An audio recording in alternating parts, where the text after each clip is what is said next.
O lucro líquido dos maiores bancos brasileiros nos primeiros 3 meses do ano foi o maior desde o segundo trimestre de 2015. Segundo o levantamento da Economática, o Itaú Unibanco, Banco do Brasil, Bradesco e Santander ganharam juntos 16 bilhões e 300 milhões de reais, 13,3% a mais do que no mesmo período do ano passado. E para falar sobre o lucro dos bancos, a gente vai conversar com Fausto Augusto Júnior, que é o professor da Escola de ESE de Ciências do Trabalho. Boa noite, Fausto. Seja bem-vindo mais uma sexta aqui conosco. Estamos aqui novamente. E, Fausto, é um assunto aí que, no caso, eu gostaria de te perguntar. Os bancos, sim, eles ganham tanto, mas, ao mesmo tempo, o Brasil, com essa crise financeira, né, que nós nos encontramos, e a maioria dos brasileiros sem dinheiro. Então, como esse lucro? Bem, o sistema financeiro brasileiro é o mais rentável do mundo, né? E dentre os diversos negócios da economia brasileira também é o setor que mais lucra. Então, tem alguma coisa está errado ali. Né? A gente está vendo os dados do primeiro trimestre, mas se a gente pegar os dados que fechou o ano passado inteiro, que foi um ano muito ruim para a economia, o sistema financeiro brasileiro gerou de lucro a casa de mais de 70 bilhões de reais. Eles aumentaram o lucro deles em relação a 2016 em mais de 33%.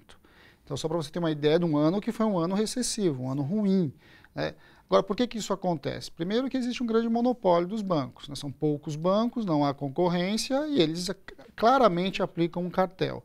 Segundo que a taxa de juros não cai. Um dos principais motivos que os lucros dos bancos têm crescido, apesar da crise econômica, etc., é que o governo vem baixando sucessivamente a Selic, a taxa básica de juros, mas na ponta dos juros para pessoas e para as empresas, esses juros não caem.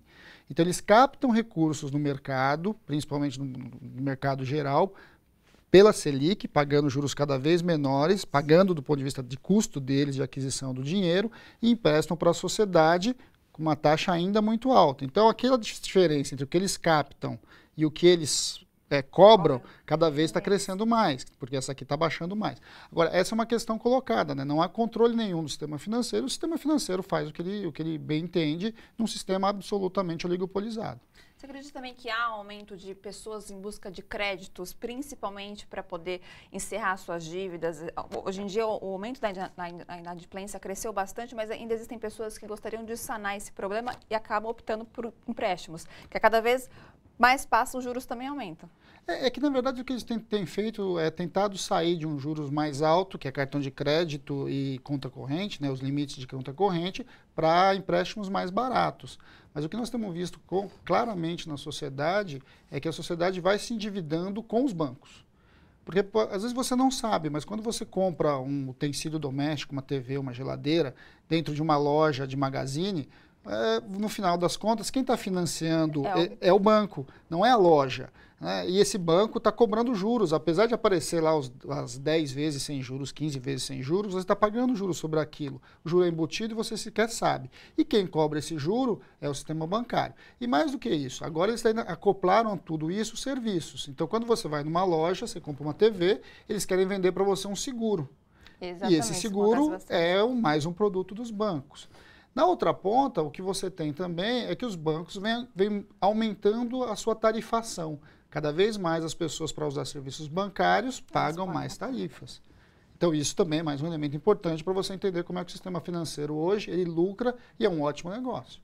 Perfeito. E, Fausto, o enfraquecimento dos bancos públicos promovido pelo governo Temer, você acha que acaba colaborando para esse domínio dos bancos privados? Bem, a questão é que quanto maior a concentração dos bancos, mais isso vai se efetivar. Os bancos públicos têm várias tarefas, além da lógica privada, né? O problema desse governo é que, além dele estar enfraquecendo os bancos públicos, ele está mudando a sua forma de atuação. Você não consegue pensar crédito agrícola no Brasil sem falar do Banco do Brasil. Não tem como. Você não fala crédito habitacional nesse país sem falar da Caixa Econômica Federal. O que nós temos visto é que esses bancos começam a restringir créditos fundamentais para essa economia. E que os bancos privados, com a tese de que os bancos privados vão ocupar parte desse negócio. O que a gente está vendo é que isso não vai acontecer. E para acontecer, acontece para as camadas que podem pagar mais, então as camadas mais baixas da população ficam desassistidas do ponto de vista bancário, e ao mesmo tempo, além de ter que pagar mais, para alguns lugares eles nem querem entrar. né? Então, o que a gente tem visto no caso dos bancos públicos, em especial o Banco do Brasil, é o fechamento contínuo de agências. Agências onde o setor privado nunca quis chegar. Então, o que a gente vai assistir agora é uma concentração maior, um empobrecimento dos bancos públicos e, na melhor das hipóteses, mesmo que eles sobrevivam numa lógica privada. E, Fausto, o fato dos bancos públicos cobrarem taxas menores, por exemplo, não seria, talvez, fazer com que os outros bancos, né, os privados, também baixassem as taxas? Ou você acredita que isso... Essa sempre é uma possibilidade, mas as pessoas precisam mudar a sua agência de um banco para outro. A gente tentou assistir isso em alguns momentos da nossa história. Mas o que a gente vê é que, em grande medida, a maior parte disso não é uma escolha do trabalhador. O trabalhador fica no banco onde ele recebe o salário, ele raramente consegue mobilizar a sua... É comodidade, pragmático, mas também tem uma questão mais objetiva. É ali que ele vai conseguir um juros um pouco menor desse banco privado, porque o salário dele é depositado todo mês ali. A própria empresa força esse movimento, porque ao colocar a sua folha dentro do banco, ela tem vantagens do ponto de vista de empréstimo, do ponto de vista de custos de operação. Então, nada é tão exatamente livre como o mercado diz para frente. E mais do que isso, né, as opções são muito limitadas. De fato, você tem poucas opções. Quando você olha para o sistema financeiro, raramente você vai ficar entre os três bancos, os três grandes bancos privados e os dois grandes bancos públicos. Você não sai disso aqui no Brasil. Ao não sair disso, não tem muita escolha. Você fica presa exatamente nisso. Perfeito. Fausto, obrigado mais uma vez pela sua participação. Sexta-feira tem mais. Sexta-feira.